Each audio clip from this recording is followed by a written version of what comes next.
Assalomu alaykum. Hozir imtihon boshlash arafasidamiz. Mana hamma tanlangan, saralangan yoshlarni imtihonga chaqirganmiz. Siz qayerdan keldingiz? Assalomu alaykum. Toshkent viloyati Yangiyo'l tumanidan keldim. Imtihonga tayyormisiz? Nima deb o'ylaysiz? Tayyorman deb o'ylayman. Hayajon bormi? Unchalik emas. Men o'zimga ishonaman. Mana shu unicorn granti haqida nima deb o'ylaysiz? Loyiha haqida ikki og'iz. Loyiha o'zi yoshlarga juda katta imkoniyat bo'lgan, chunki hozir men o'tiribman, bu yoqda nafaqat Toshkent va Toshkent viloyati, balki Qashqadaryo, Surxondaryo, Vodiydan ham kelishdi. Bu birinchidan networkingni juda yaxshi kuchaytiradi. Har xil viloyatning cheki odamlardan birga yig'ilgani. Ikkinchidan granti bu O'zbekistonda ITni yanada rivojlanishga katta hissa qo'shadi deb o'ylayman. Demak, hozir imtihon boshlanishidan oldin o'z vaqtingizni bekor ketkazmadingiz va boshqa yoshlar bilan ham tanishishga ulgurdingiz. Ha, albatta, chunki ITda ham eng muhimi birinchi jamoa bilan ishlab bilish. Shuning uchun birinchi hozir ko'proq do'st ortishga harakat qildim. Juda xursandmiz bundan. Hozir imtihon boshlanadi. Endi mana shu dasturchilik sohasiga kirib kelish uchun mana yoshlarni saralab olyapmiz. Endi nimalar kutyapsiz ushbu loyihadan? Bu ushbu loyiha men unicornga mana qaradim. Bu meni maqsadimga eng yuqori maqsadimga erishish bo'lgan birinchi qadamlardan bittasi deb o'ylayman. Bu nafaqat menga, ko'p odamlar uchun fundament deydi-ku, o'shanaqa sifatda bo'ladi deb tasavvur qilaman unicornni. Javoblaringiz uchun rahmat.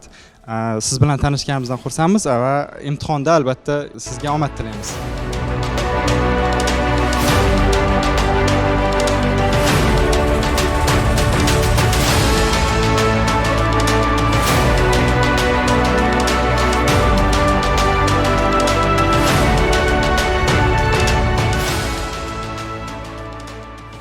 Hammaga assalomu alaykum. Mana bugun ko'plab kutilgan unicorn loyihasiga start berildi. Ya'ni o'quvchilarimiz birinchi imtihonga yetib kelishdi. Albatta o'quvchilar ham biz ham hayajondamiz, chunki ichkarida ko'plab iqtidor egalari unicorn grant uchun imtihon topshirishyapti hozir va ularga albatta omad va zafarlar tilab qolamiz.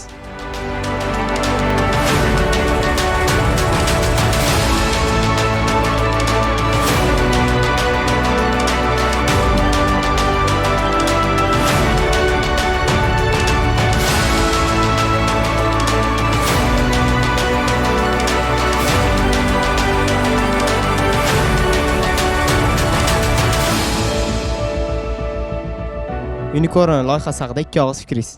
Unicorn zo'r loyiha. Hammaga O'zbekiston Respublikasida hech qaysi o'quv markazi bermagan imkoniyat bu. Eng zo'r imkoniyat. Iqtidori bor, moliyaviy tomondan o'zini hozirgi paytda moliyalashtirib olmayotgan yoshlar uchun juda ham qulay deb o'ylayman. Unicorn granti nima desam, biz yoshlar uchun bu juda ham bir ajoyib imkoniyat bo'ldi.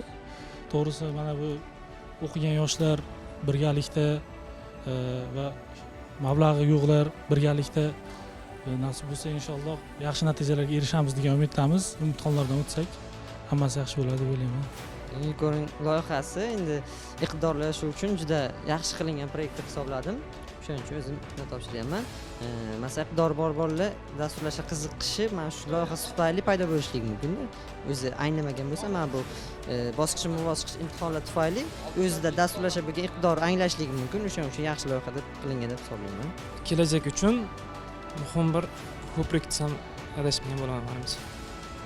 Unicorn loyihasiga ko'pchilik ijobiy fikr bildirdi, chunki bu aynan imkoniyati yo'q, tekin, ya'ni hozircha tekin o'qib, keyinchalik pulini to'lash bu juda ham ajoyib imkoniyat deb bilaman. Bundan har bitta yoshlar foydalanib qolishini so'ragan bo'lardim.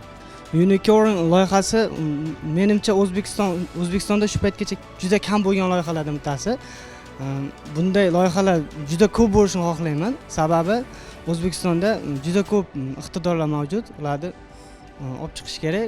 Qandaydir moliyaviy jihatdan ko'pchilikda muammolar bo'lishi mumkin. Ularni mana shunday loyihalar orqali ularni qo'llab-quvvatlash kerak deb o'ylayman.